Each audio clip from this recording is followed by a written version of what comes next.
गरीबी है, बेरोजगारी है, पलायन है, शिक्षा के मामले में, चिकित्सा के मामले में बिहार सबसे फिसड्डी राज्य है। न कारखाना है, न फैक्ट्री है, न उद्योग है। नहीं पता है कि तेजस्वी अपराधी है तो भाई जेल में बंद करो ना।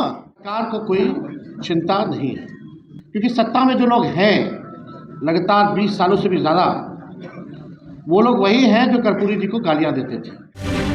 सभी लोग एकजुट होकर कर्पूरी ठाकुर का जयंती मना रहे थे। ऐसे में चुनाव हारने के बाद तेजस्वी यादव पहली बार अपने पार्टी कार्यालय यानी कि आरजेडी पहुंचे, जहां पर उन्होंने जनता से बातचीत की और मीडिया से बातचीत के क्रम में उन्होंने कहा कि इस बार तंत्र की जीत हुई है और हमें जिस तरीके से कुछ लोगों के द्वारा हराने की कोशिश की गई है। पहले सुनिए क्या कुछ कहते नजर आ रहे हैं तेजस्वी यादव। जो लड़ाई है अभी तक कर्पूरी जी का, वो जो सपना पूरा नहीं हुआ, उस सपने को हम लोगों को पूरा आने वाले भविष्य में करना है।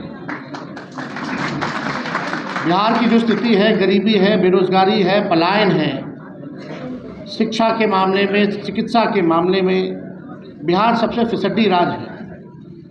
न कारखाना है, न फैक्ट्री है, न उद्योग है, मजदूर बदहाल है, किसान तबाह है, लेकिन सरकार को कोई चिंता नहीं है, क्योंकि सत्ता में जो लोग हैं लगातार 20 सालों से भी ज़्यादा, वो लोग वही हैं जो कर्पूरी जी को गालियाँ देते थे।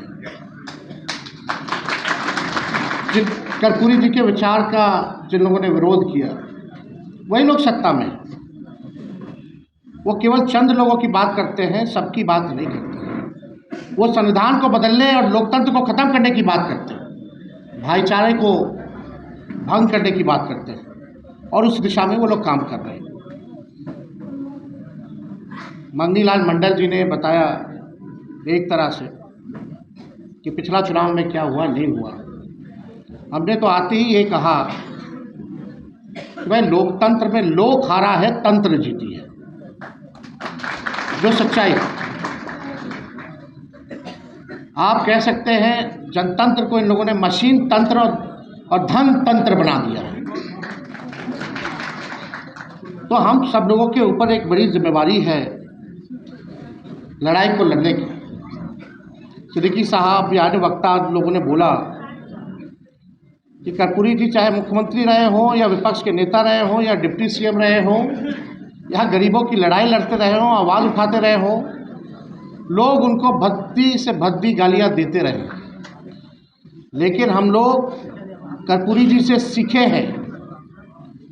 कर्पूरी जी को कितनी भी भद्दी से भद्दी गालियाँ क्यों ना दी गई हो, लालू जी को भद्दी से भद्दी गालियाँ क्यों ना दी गई हो, लेकिन वो लोग दोनों नेता ऐसे रहे कि झुके नहीं, हमेशा अंतिम सांस तक कर्पूरी जी ने लड़ाई लड़ी। लालू जी अभी इस व्यवस्था में भी, बीमार होने की व्यवस्था में भी, उस लड़ाई को जिंदा रखते हुए वो लड़ाई लड़ रहे हैं। और आप सब लोगों से हम इतना ही कहेंगे, जब कर्पूरी जी नहीं झुके, लालू जी नहीं झुके, तो तेजस्वी भी झुकने का काम है। हम लोग, इनको ये भी पता है कि तेजस्वी अपराधी है तो भाई जेल में बंद करो ना। अगर मेरे ना रहने पे भी तुमको तकलीफ थी, रहने पे भी तकलीफ है, चुप्पी साधे हुए तब भी तकलीफ है, बोलते हैं तब भी तकलीफ है। पूरा चुनाव हो गया, बिहार में जश्न नहीं मना, केवल भाजपा कार्यालय और जदयू कार्यालय में केवल मना, पूरे बिहार में नहीं बना। चर्चा चुनाव के बाद तेजस्वी की हारने की हो रही है, ना कि इनकी जीतने की हो रही है। क्योंकि किसी को विश्वास ही नहीं था कि चुनाव का नतीजा क्या आएगा। लेकिन जिस दौर में हमारा देश है,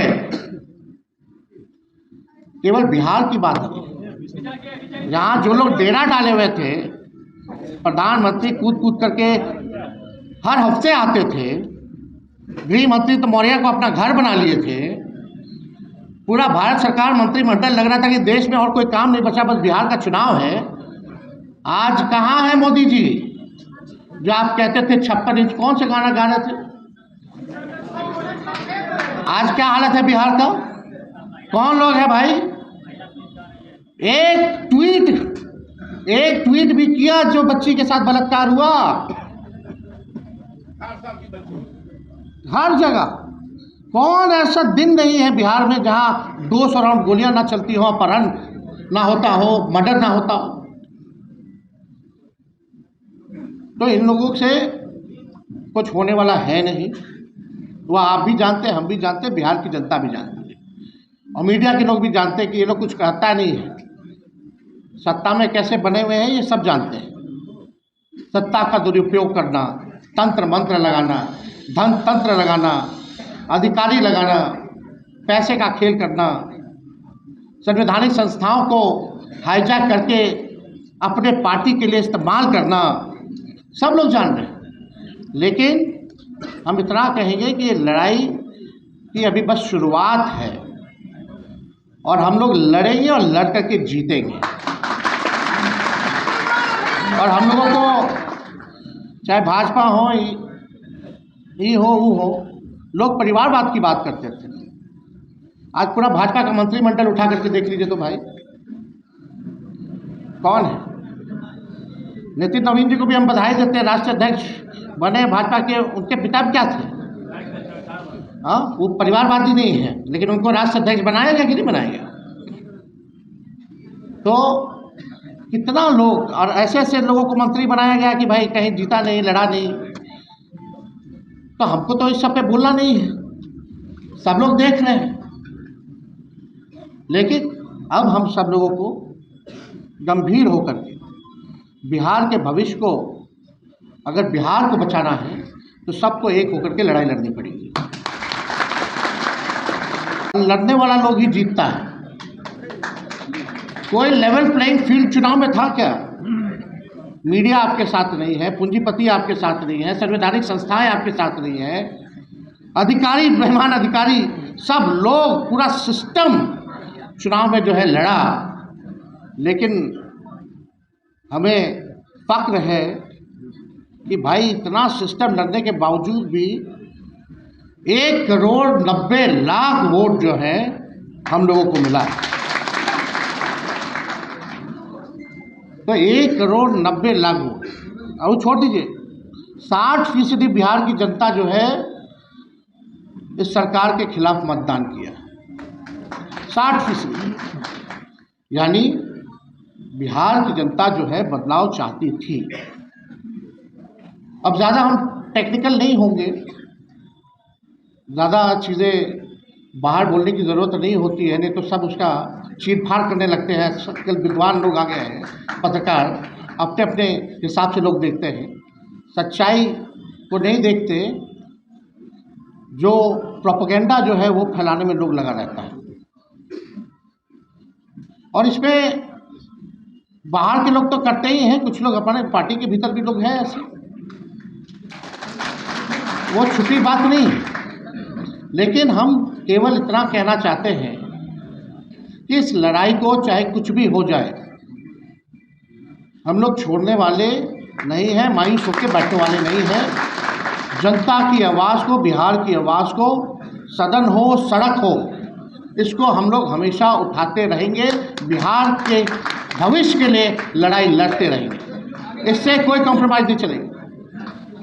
हमने बोला कि भाई ये सत्ता में चाहे जैसे तैसे आए हो, लेकिन 100 दिन सरकार बनने से लेकर 100 दिन तक हम इस सरकार को कुछ नहीं बोले।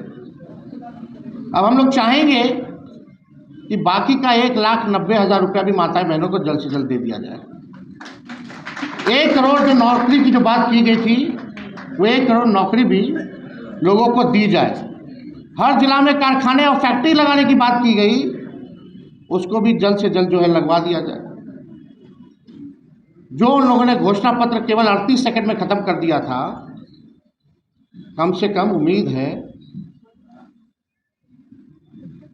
कि उस घोषणा पत्र को आप ज़मीनी स्तर पर लागू करेंगे। हम लोगों ने मुद्दे की बात की, पढ़ाई, दवाई, कमाई, सिंचाई, सुनवाई, कार्रवाई की बात की, बढ़ते हुए अपराध की बात की। आज क्या हो रहा है बिहार में? मासूम बच्चियों के साथ क्या हो रहा है? और आजकल ऐसा भाजपा का नेता लोग है, समझ में नहीं आता। अभी एक बड़े विद्वान भाजपा के जो अपने आप को एलीट समझते हैं, बहुत चतुर समझते हैं, वो सोचते हैं कि उनसे ज़्यादा कोई विद्वान और डैशिंग आदमी कोई है ही नहीं। उनका बयान आया कि तेजस्वी बाहर थे तो अपराध कम था, अब आ गए हैं तो ज़्यादा हो गया। गजब बात है। बच्चियों के साथ गैंगरेप हो रहा है, बलात्कार हो रहा है, हत्या हो रहा है, और इस सवाल को मजाक में उड़ा दिया जा रहा है। क्या लगता है इन लोगों के पास कोई रिस्पॉन्सिबिलिटी या कोई जिम्मेदारी बनती है? सुना आपने इस पूरी रिपोर्ट में तेजस्वी यादव के इस बयान को, जहां तेजस्वी यादव ने ये कहते हुए नजर आ रहे हैं कि जिस तरीके से चुनाव में हमें हराया गया, लालू प्रसाद यादव को भद्दी भद्दी गालियां तक दी गई और कर्पूरी ठाकुर को जिस तरीके से लोगों के द्वारा, कुछ लोगों के द्वारा बदनाम करने की कोशिश की गई है। और ऐसे में हम लोग अभी भी मजबूत हैं, कमजोर जरूर हैं लेकिन मजबूत जरूर अब हो चुके हैं। और अब जनता ने हमें 1,30,00,000 जनता ने 1,90,00,000 जनता ने हमें वोट देकर सामने से बता दिया है कि बिहार में कितने बदलाव की जरूरत थी। लेकिन जो है कुछ लोगों के द्वारा तंत्र के मदद से चुनाव हराने की कोशिश की गई है। फिलहाल इस रिपोर्ट में इतना ही। आप बने रहे हमारे साथ, तब तक के लिए बहुत बहुत शुक्रिया।